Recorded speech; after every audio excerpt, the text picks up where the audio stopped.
Hey friends, it's Lori with the Catch a Pocket podcast, and I'm back. So, my first guest this go round is going to be Miss Rhea Sewell. She's a badass chick drummer, 2 decades under her belt, many more to come, hopefully. And she's a singer songwriter, writes some beautiful songs. I got to jam with her one time, and it was awesome. So, sit back, relax, listen to Rhea's story. And as always, if you're interested in being a guest on the Catch a Pocket podcast, please email me at catchapocket@gmail.com. I'm looking forward to hearing from you, and I'm looking forward to sharing some great people, artists, inspirational people of Wichita and the surrounding areas. Stick around until the end, and I'll have a bonus song from Rhea, one of her singer-songwriter songs, and it's great. Thanks for joining us, and here's Rhea. Okay, we're back with the Catch Pocket Podcast, and my first guest for this newest venture is Rhea Sewell. And Rhea's a good friend of mine and a great drummer. And if you haven't had a chance to see her band, False Flag Fuckers, ICT. ICT, because there's other false flags, right? Yeah. So you guys distinguish yourself by saying False Flag ICT, Yes. but you always say False Flag Fuckers. I want to change our name to that, but we just haven't yet. Okay. Well, this is an adult show, so you can say We all put the words. FFF a lot. FFF, But and that's false flag fuckers. But it's false flag ICT. ICT. And you can check them out a lot of times at Kirby's. They'll play. You guys play other places or just mainly Kirby's? We have played other Yeah. places. Yeah. Like where? Barley Corns, River Festival. Oh yeah, River Festival. Yeah, I remember that. Shamrock. Yeah, that's kind of like sister bars of String Break. the String Break. I love the String Break. Which they're on again, off again right now. I'm not sure if they're going to do it. It's a lot of I work. think It's a done deal. Yeah, that's too bad because it's always a fun night of camping and music and good times, good friends. Remembrance of Kirk Runstrom, who is the singer of the writer of the song that starts this show. So that's kind of a cool tie-in. Okay, so on Catch a Pocket, I like to ask people about themselves. So where were you born? Salina, Kansas. Mm-hmm. And did you live there all of your childhood, or were you born there and then moved away, or? I went to junior high and high school in Lindsborg, Okay. Kansas. Junior high school. So all your elementary, Salina, and Yeah. then you guys moved to Lindsborg or just outside of there? We had a restaurant in Fallon, Kansas Fallen. called Aunt Esther's Cafe. Oh, cool. So we bussed into Lindsborg till my junior year. Okay. And how far is Fallen from Lindsborg? I want to say 11 miles. I'm not really sure. 11 miles. So you guys took a nice long bus ride every morning. Yeah. And that was junior high school, and then from there, and your parents were married your whole life and everything? My real mom passed away on a motorcycle when I was 6. And my dad Okay. remarried a year later. And then she adopted me and my little brother. And then we made almost a Brady Bunch blended family. Okay, so your brother's Michael, who I know, and who are your step siblings? What are their Well, names? we can't say step. Oh, who are your We siblings? never did. Because you were adopted, so. My brother and sister Linda and Danny live in Salina. My sister Jean died when she was 45. Okay. Just So, unexpectedly, or was she yeah, ill or something? unexpectedly. Yep. Oh, that's too bad. So, okay, so you went to junior high and they owned the restaurant when you were a middle school age or teenager. And then you went where? What happened then? Well, we moved into Lindsborg proper my junior year and gave up the restaurant. It Uh-huh. was a lot of work. Yeah. So, Yeah, okay. So and then you went to high school and graduated from Lindsborg High School? the whole time. Yeah. And what the best thing about it, I did prepare this a little bit. Uh-huh. About 7 hours a day, I was in the music room. Really? Like Wow. half my high school time, I was in madrigals, sophomore choir. I Okay. took solos to state. I had a trio singing, but I never played any instruments till I was about 20 years old when I got a drum set. Okay. And you have been like how long did you have your trimmer? Like when did you get start noticing your trimmer? When you were young or older? I have essential tremor. Uh-huh. I was diagnosed from Dr. Menninger in Topeka in 78. So that was probably third grade. Okay. But I probably always had it. And they didn't really know what it was. Uh-huh. It was pretty rare back then to be diagnosed. Nowadays, there's 10 million people probably with it Okay. worldwide. And they don't know what that came from. It's just something that you had and then you so from third grade or 3 years old? Probably my whole life. I was Your whole life. diagnosed in third grade. Okay. So you've dealt with that and you would sing and everything would be fine. But is that what made you want to play the drums? Like, is what made you want to try the drums rather than like a guitar or a harmonica or I something? always wanted to play drums. I think there's even stuff in my grade school yearbooks or whatever saying, Rhea, I hope you get to play drums. I asked for drums in sixth grade, I think. Uh huh. My dad said, girls don't play the drums. Aw, Dad. The heck? I'm glad he did that because what if I would have been a spoiled kid and Right. been over it in a year? And Because that's now true. I'm in my 50s and I'm not over it. No, no. And you're great at it too. Um, so from 20 is when you started playing an instrument, but you were singing up and up Mm-mm. before that.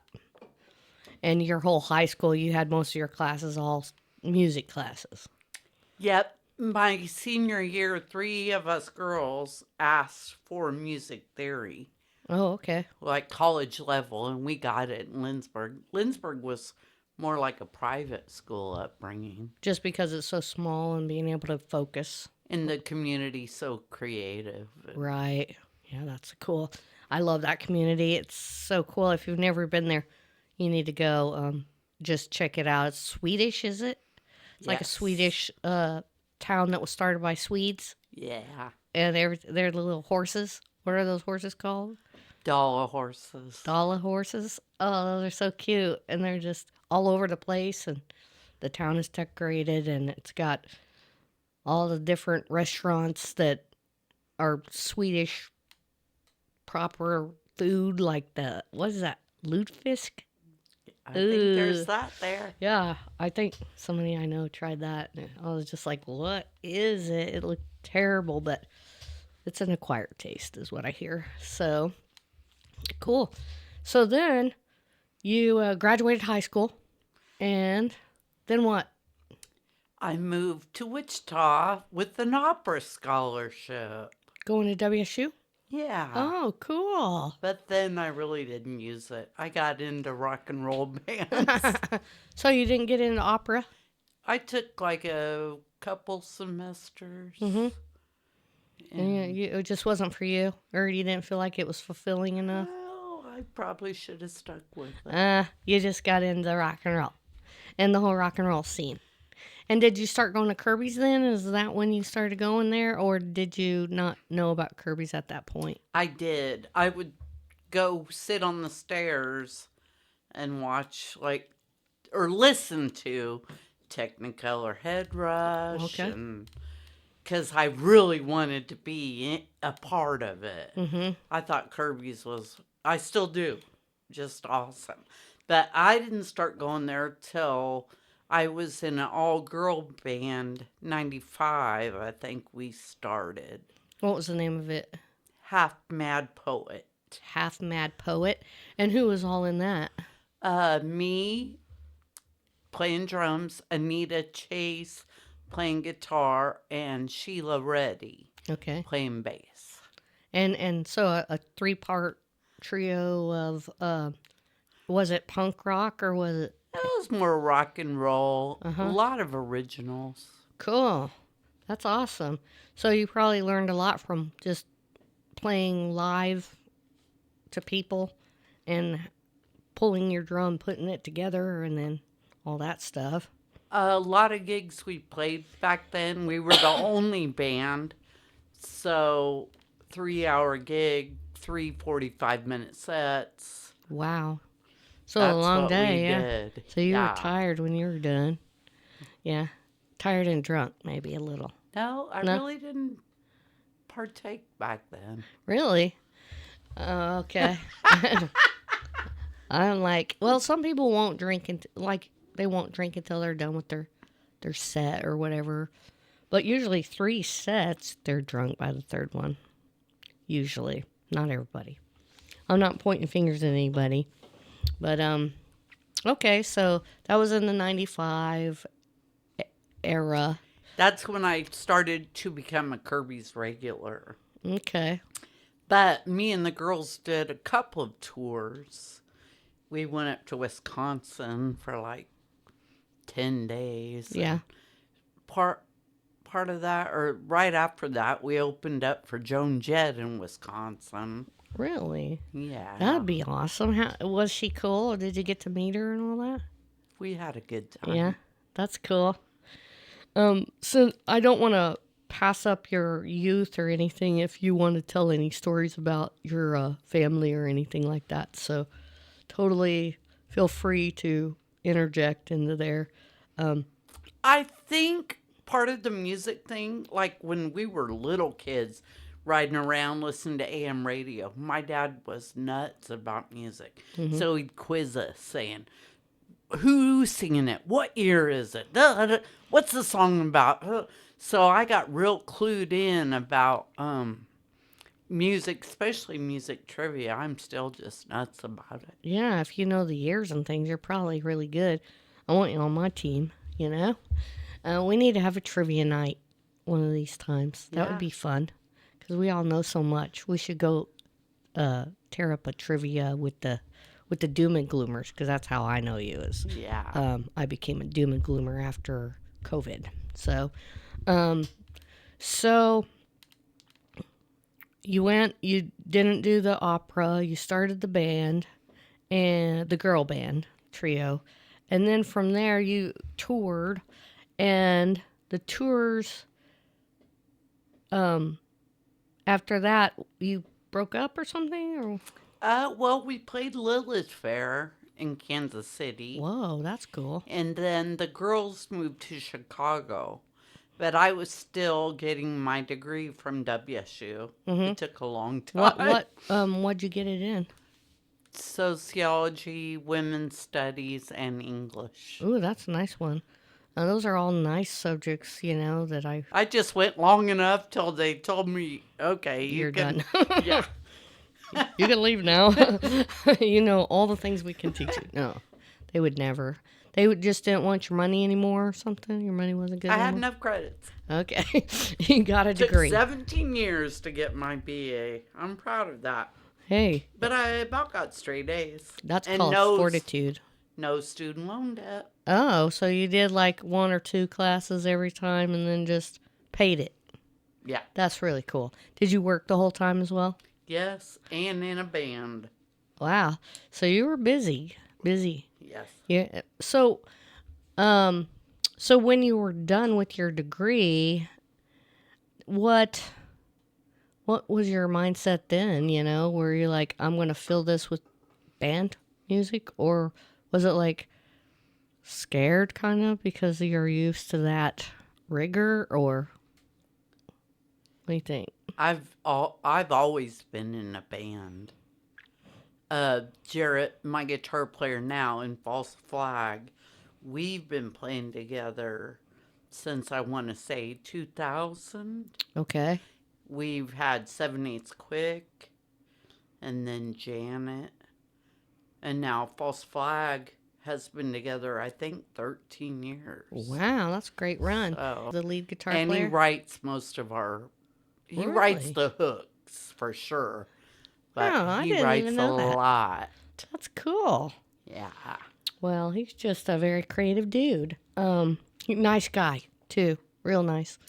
I can't, I told my band guys I was going to come here and brag about him.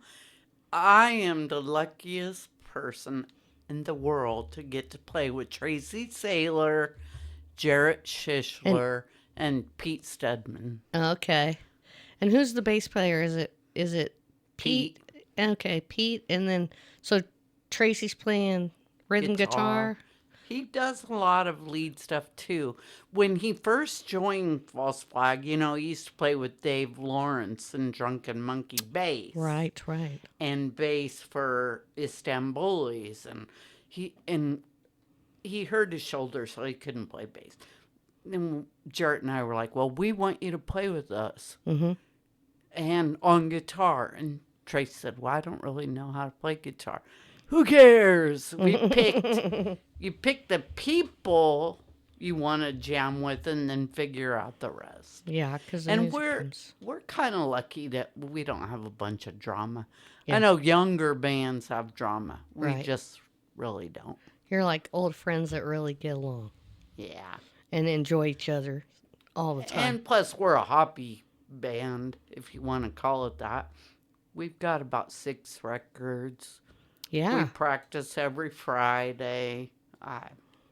So what songs did you bring me? Like, will you introduce your first song you want me to play, and then Yeah, a false flag song. yeah. Yeah. I brought. It was first called "Hey." Mm-hmm. That's not that creative. Then we renamed it "The Crimes of 1984," Okay. kind of about that book. Okay. So we can play that The one. Orwell book. Okay, and that's the next one coming up.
Jarrett, right? So, and he was in your band 7/8 Quick with how many other guys? Darren Holland and me and Jarrett were the first three. Uh-huh. Then we got Joe Rio to sing lead with us Oh, yeah, Joe Rio, yeah. on one record. Yep. Yeah. And he's just you know, R.I.P. Joe. He was such a presence, that guy. So, and then from there, you were with Jarrett again, and you were in Janet Janet. Yeah, with Darren Holland and John Hicks. John Hicks was the person that joined in there, huh? Yeah. And you still see all these guys, except, I mean, besides for Joe and of course, but these guys are all your good buddies. Still, you get along with everybody. You get along with everybody so well. So I'm gonna kind of stop with your music and start with your trimmer a little bit more. So, you had that trimmer from when you were born, probably you said, all the way up, and it was fairly bad. I mean, you shook enough to not be able to apply eyeliner on your eye and things like that. That shit sold in my 20s. Yeah, and post menopause, post 50, it got really bad. Okay. Like I could barely type or write my name or cook my dinner. Okay. So that's why I elected to have deep brain stimulation surgery Which is this scary. last June. Yeah. I've got a battery implant and it's calmed my tremor like 80%. It really has. And I'm a first-hand witness to watch that happen. The first time I saw you come to doom and gloom from being recovering it and having the implant turned on, I was like super amazed because it cut it down so much. It was just a noticeable amount, just everything. Which also, so leading up to that surgery, which just happened this last June. June, So I haven't played a gig since June. because you're still getting your timing back because it's And different I've been really than. wanting to play. Yeah, I'm excited. I want to be there when you do. And it's coming, I can tell, because we kind of played guitars the other day, a few weeks ago, and you sounded great. Your songs are awesome, and you need to just let her go, let her fly, as they say. So, getting that surgery though, there was quite a recovery time. And it was less than I imagined it was going to be, but it was still. You had to shave your head. You had to stay at a hotel for a few days. I'm not That sure. was elective, yeah. Yeah, but to have your family right there with you, because nobody knew once you mess with the brain, you just don't know what kind of. Some people have strokes and Yeah, stuff. exactly. Anytime especially the brain, but any surgery is scary in a way. So I feel like the brain surgery is like, when you say brain surgery, it's like the scariest one. And I know And it is Halloween. It is. Ooh, it is Halloween. Young Frankenstein. And we're doing brain surgery. And anyway, so you get it, and they put in the electrodes into your brain, right, in your tissue. And then what? I mean, and then you have to. Well, during the surgery, I could hear my brain. So What? they're putting the wires down and trying to find my tremor. And my brain is turned up to 11, and it's like they can find it. So What? that's where they stick the things And you're awake. to. Yeah, you had to be awake. Because they keep you awake during brain surgery. Because you can't feel pain in your brain, right? You have to be awake because they want to do the testing. So they can see if you'll stop shaking or start. That's right. And guess what? I did. You stopped shaking. Yeah. So they knew that they were in the right spot. Sweet spot. And they did both hemispheres in one day. So I Uh-huh. was in surgery like what, 10 A hours long or time. something. Seemed like all day. But I got to tell one sweet story. Okay. The anesthesiologist had heard of our band, and during recovery, still in the surgical room, he put my false flag ICT on in the surgery room. Whoa, in the theater, they call it. Yeah, Yeah, that's really cool. that was pretty fun. So you're like getting brain surgery and hearing your own band, I guess so. or recovering and hearing your own band. Uh-huh. Oh, that's awesome. That is awesome. I hadn't heard that story. That's a good story. So after they put these implants in, they're wired somewhere, and then they wire your shoulder like where they would put a PICC line in a way. A pacemaker. So Where they I put a pacemaker. Okay. I got it on the other side of the heart in case I need a pacemaker someday. Okay. But then the wires go up to the brain, and it's a pulse that cancels out the pulse to have the tremor. Okay. And so right now you have it turned on. It's not on the highest setting, you said, and you kind of inch it up. Like you started out low and then you went up like 5 every single week or something like that, you said? Inching it up. I still have room, Yeah. but I'm leaving it as low as I can when I can cook French toast. I did that the other morning, and it That's was lovely. just beautiful. Yeah. I didn't make a mess. Yeah. I mean, no more mess than I would make doing French toast because I'm kind of a messy cooker. So, but yeah, that's so cool. So you made French toast. You're cooking. Starting to cook. Yes, I'm Things cooking. that you didn't do. You're Yeah. cooking. Painting my toenails. What? Your own toenails? Oh, yeah. That was you guys. If you had met Rhea, or if you have, you know how her trimmer was before, and to paint her toenails would have been ridiculous, wouldn't I it? think it's great.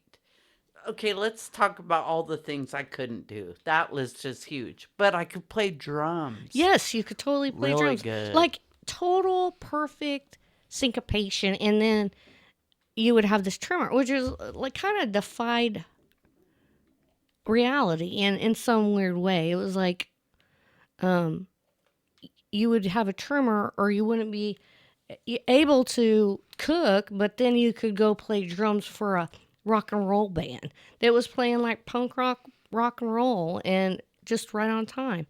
And as you could see in the song that we just played, but just like, and now that you've had the surgery, now that you have the device turned on and you're not shaking nearly as much, finding your rhythm is harder for you? Explain I am that. really noticing that, yes. Yeah. So, like, is it because you're thinking too much about it, or is it because you were That's what used? my band guys would say. But I think it's mellowed me out, Uh-huh. the device. So you think are you behind when you drum now, or is that why you say mellow? I don't know. No. I have to relearn, and I want to relearn, and it's only been 4 months, and I'm gonna be right back there. Yep. Well, you were showing me how to do drums, and I couldn't even do 1, 2, 3. Like, I don't have any tremor. It's just hard. That's really hard. To me, drumming is the hardest thing because you can hear it so well. For one thing, you can't hide it. You can't hide a mistake. You cannot hide it. It's not like you can hit the wrong chord and just kind of fumble through it like you can with the guitar. It's out there. You got to recover, not freak out, and then get back in rhythm immediately. That's insane. Anyway, I still want to learn how to do it, but it's just really hard, if you ask me. So you're 4 months in. You're ready. You're gonna do it. You're gonna get on those drums again. You're gonna be playing a stage here and there or yonder. If you hear my dog barking, it's because it's trick or treat night, and we're not Oh yeah, not it's observing spooky. right now. I also you know, I do solo guitar stuff too, Right, right, like singer songwriter things. right. Right I've got a songs. couple of records out doing that. I really What want are to their get names? back to that. Yeah. What are the names of those albums? Uh oh. One of them's out everywhere. I think it's called Hide Your Eyes. Hide Your Eyes. And you did one right before your surgery and wrote a song about your dad. Was that the one? What was the name of I that song? didn't put that on your thing. Okay. That was yeah, my dad died the end of 2020, not COVID, Right. but I wrote a song, You Got No Daddy Yeah. Anymore. I should have brought that one. It's no big deal. Well, I brought The Haunting because it's Halloween. Oh, so that's where we'll finish the show with the haunting. I think, you know, I wish I could take my feelings and make them songs, a little better like you do. So I admire you for that. Oh, thank you. Yeah. So, you know, going through that and having good bandmates and loving music and being self sufficient and being, what I feel like independent and hardworking. You have that work ethic because 17 years at WSU, you've always had a job, you've always had a 19. band. I mean, is that how long it took you to graduate? You said? Oh, no, 17 to graduate. I Okay. worked at WSU. Oh, you worked there. Sorry So about that. I didn't even talk about that. I was like, do I talk about people's work? Sometimes I do, and sometimes I don't. It depends on the people. So, anyways, 17 to graduate, 19 working. That's a long time to work there, too. You're working right now at the art museum, around all that fine art and such, and that's a difficult task anyways And because numbers. yeah, numbers. Accounting and database numbers, which I do mosaics too, but I think I just like putting things in order. Yeah, yeah, I do too. I do too. I know there's some reward to it. A job well done, completed. Sometimes finding mistakes in things and fixing them, there's a reward in that. Even if they're your own mistakes, which everyone makes mistakes. So nobody's perfect, even you, whoever's listening to this right now. So I don't know. Let's wrap up with family and like in your family, you said you had your mom pass away when you were younger, but you have a blended family that came later, and then continued on until your dad passed away here until in 2020, 3 years ago. So, and you have a group of guys that are your bandmates that stayed with you a long time.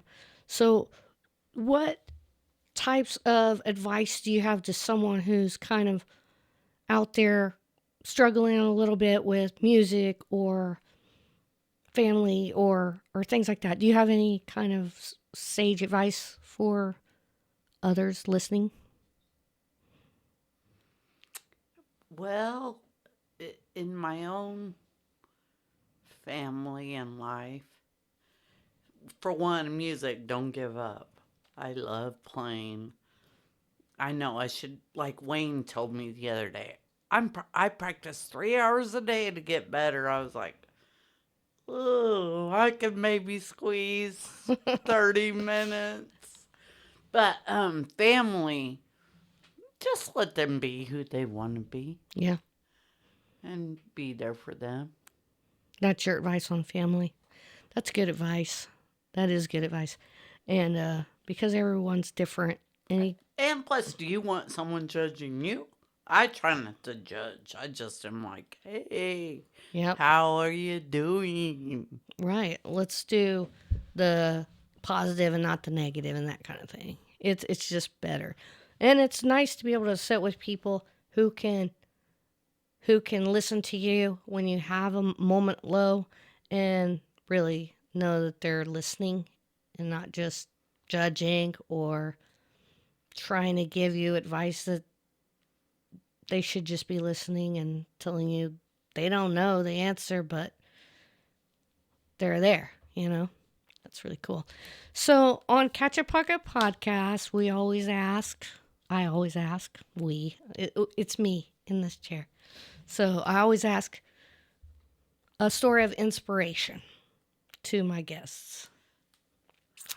And so, Rhea, do you have a story of inspiration you'd like to share with me and the audience? I actually do. Johanna, one of my best friends, took me to Seattle, I think in '05, for the Rocker Girl magazine convention. Mm-hmm. The magazine was folding, but we went to the banquet. Johnette from Concrete Blonde gave Patti Smith the Woman of Rock Valor Award. And you want to talk about inspiring. Yeah. I was just lit on fire. I just want to play music. Yeah. So what she said just melted you to the core. Well, Patty, after Johnette did that, I love Concrete Blonde and I love Patti Smith's music. She got up with Lenny Kaye and did a bunch of acoustic songs, like 2, 3 tables from me. Oh my I was gosh. like, yes, I might fail, I might do good, but this was '05. I was thinking at the time, I want to be an older woman doing this forever and ever and ever. And Wow. Yeah. what? It's 20 years later, and I still feel the same way. Awesome. That's a great story.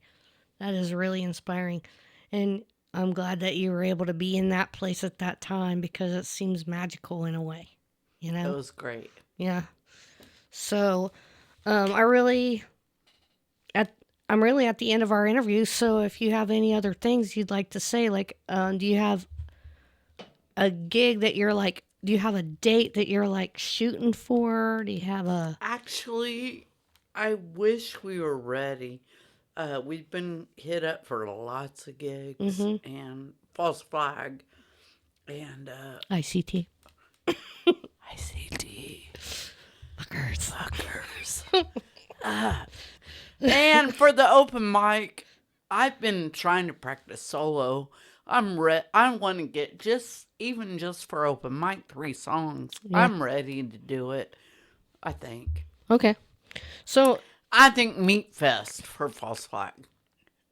okay. And of course, I'm gonna fuck up.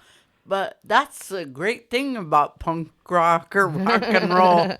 You recover. You Yeah. say, "Oh shit, I fucked up. Hey, let's rock." Yeah. Yeah. Fuck it. Let's go.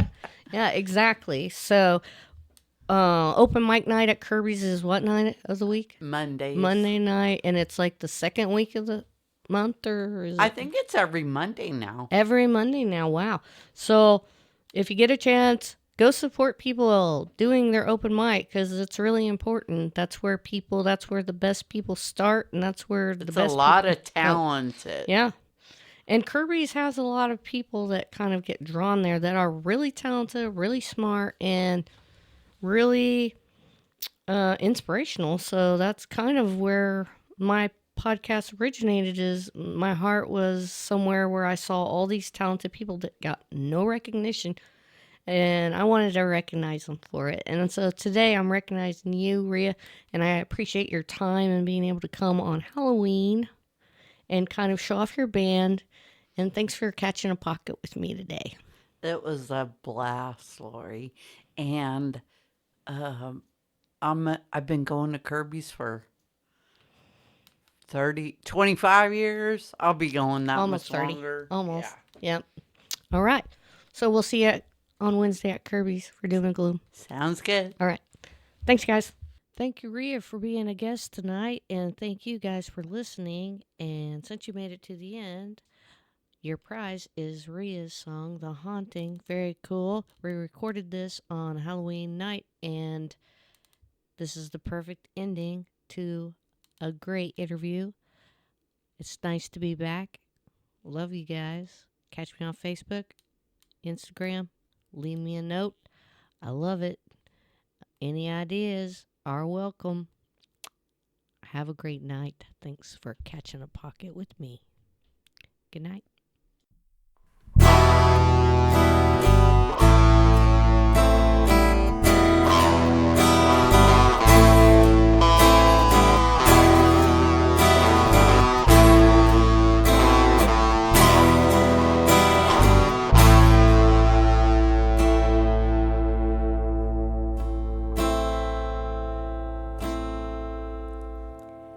These doors are made of paper. These locks are toy things. No cages and no monsters. We are set free. These doors are made of paper. These locks are toy things.